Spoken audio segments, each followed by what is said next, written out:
Hi, Raquel Lowe, soulologist and registered Australian counselling psychologist. Hi. It's good to be here with you. Today, I want to read you a myth that I wrote in 2010. It's a personal myth. It was part of a diploma in transpersonal counselling where we looked at the healing of ritual and myth in your life. So, there's a couple of things that I'd love you to consider. Writing your own myth about the significant experiences or experience in your life. And the other is to consider the title of this video. Brief reactive psychosis, spiritual emergency, psycho-spiritual crisis, spiritual emergence, the emergence of consciousness or Christ consciousness. Have a play. Here's my myth. Once upon a time, there was a fair maiden. It couldn't be said who this fair maiden was because she had, in fact, forgotten herself. Now, this maiden kept herself very, very busy doing and thinking lots of things that helped her to continue to forget who she was. And the busier she became with her body and mind, the stronger the earth and air became inside her, until the maiden believed that she was only earth and air. Now it so happened that the shadow whispered to the maiden of water and feelings unheard and untold. And then it also happened that the fire of spirit called to her, demanding attention unnoticed for too long. And the maiden, convinced that the water and fire must be heard, stepped away from the pull of the earth and the air. But the maiden was not yet strong in the ways of water and fire, and a great storm befell her. And so Spirit rose up and told her that there was so much more than the busy little maiden. There was the universe and her soul's journey. There was light and dark, good and bad, a great cosmic battle. There was a tale of Osiris and Isis, and the maiden experienced dismemberment. There was also great knowledge, and there was joy. But then there was great fear, for the maiden was unlearned in the ways of Spirit. She did not understand this new story Spirit had told her, and so the maiden began her great descent. The maiden thought she must be crazy. She took herself to a doctor, for surely he would explain. But the doctor was unlearned in the ways of Spirit and sent her away in disdain. And when in the cradle of her family, the maiden felt that she had died, that she had moved into the underworld and the realm of Spirit, her family shook their heads with concern, for they too were unlearned in the ways of Spirit. And when an original wound arose before the maiden, she became frightened. So too did her family, and they called for support. And support came, but they too were unlearned in the ways of Spirit, and they forced the maiden into hospital. Now it so happened that while in the emergency room, Spirit kept talking to the maiden, and she experienced a sacred marriage, a connection of masculine and feminine, and the maiden was content. And at this time, the maiden experienced the power of her intuition. She was open to guidance, energy, and knowledge, and this brought the maiden joy. And then it occurred that a helper appeared, offering the maiden understanding and peace.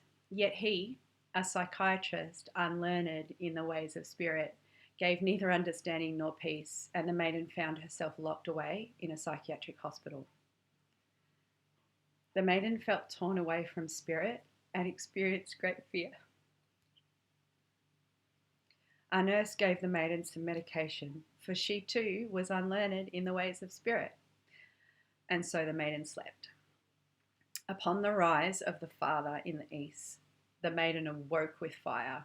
She awoke with the sun and the moon. She awoke with colour. She was Spirit. She was knowledge. She was a great spiritual leader. She was Venus. She was Christ consciousness. She was love. Such love the maiden had never known. Blinding, rich, and complete. She was the universe. She was connected. She was everything.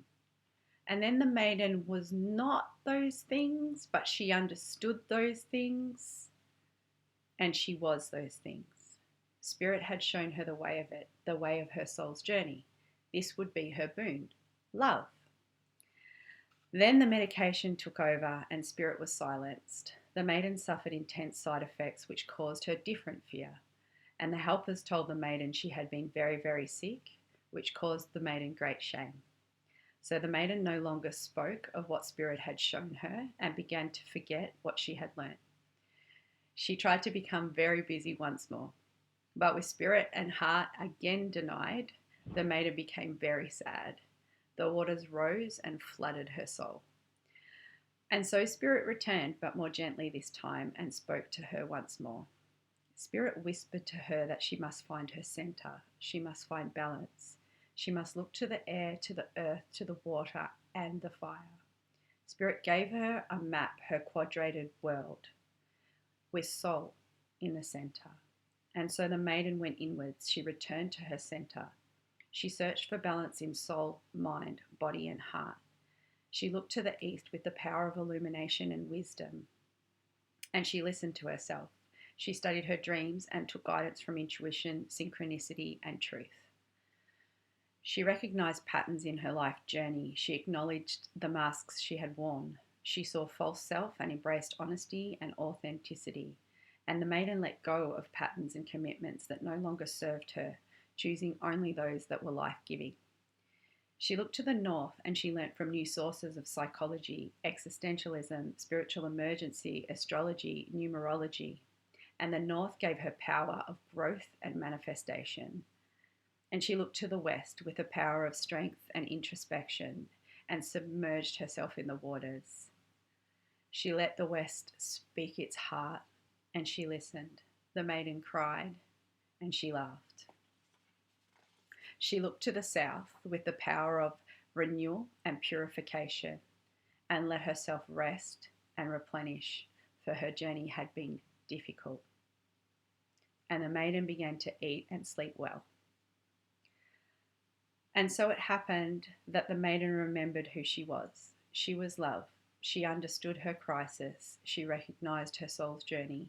She had experienced the destruction of all that was false and a renewal of herself as the true expression of her soul. She had moved deep into descent. She had been immersed in the dark night of the soul.